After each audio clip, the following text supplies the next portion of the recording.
Dan kemudian perkara penting yang perlu kita pahami bahwa ada hal-hal yang apabila kita tidak berhati-hati di dalamnya, naudzubillah, ya dikhawatirkan nanti kita termasuk orang-orang yang akan ditamhis, disaring oleh Allah Subhanahu wa taala.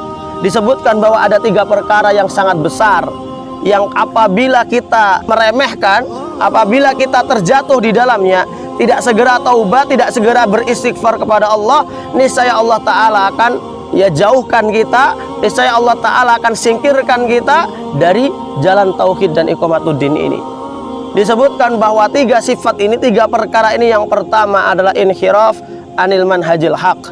Yang pertama yang bisa menjadikan seorang mukmin akan dibuang oleh Allah, dijadikan buih di lautan oleh Allah Subhanahu wa taala, disingkirkan dari jalan Allah, disingkirkan dari jalan tauhid. Yang pertama adalah penyeleweng dari manhaj yang lurus.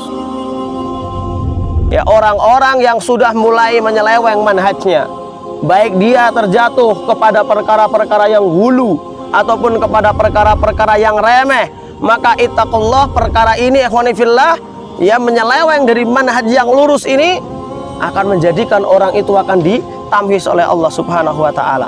Maka jangan sampai ikhwani fillah kita sebagai seorang mukmin, seorang muwahhid yang sudah mantap di jalan Allah ini, jangan sampai kita tergiur dengan jalan-jalan setan. Sesungguhnya jalan Allah itu adalah satu, sedangkan jalan setan itu sangat banyak. Jalan-jalan kesyirikan, jalan-jalan kekafiran, pemikiran-pemikiran yang batil, ini semua adalah jalan-jalan setan. Maka kalau kita tidak mengetahui hal ini, bisa saja nanti kita terjatuh kepada perkara ini. Maka pelajarilah manhaj, ikhwani fillah, pelajarilah manhaj dan akidah yang benar. Sesungguhnya kita disatukan oleh Allah itu bukan karena ini dan itu, melainkan kita dikumpulkan oleh Allah karena kita di atas manhaj, di atas akidah.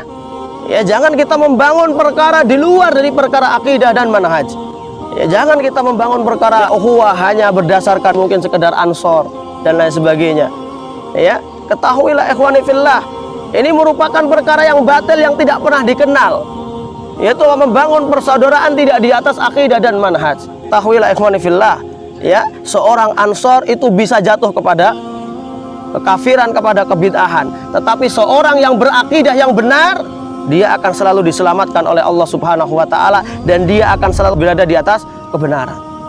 Maka ittaqullah, ya, ittaqullah, takutlah kita kepada Allah Subhanahu wa taala. Sesungguhnya kita disatukan oleh Allah karena di atas akidah dan manhaj. Maka pelajarilah manhaj dan akidah yang benar, akidah yang murni, akidah dari Ahlus Sunnah wal Jamaah.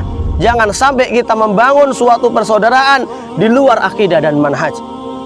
Ya, ini ikhwani fillah, sikap pertama yang apabila ada pada diri kita, takutlah kita kepada Allah Subhanahu wa taala, kita akan disaring oleh Allah, yaitu sikap menyeleweng dari manhaj yang lurus.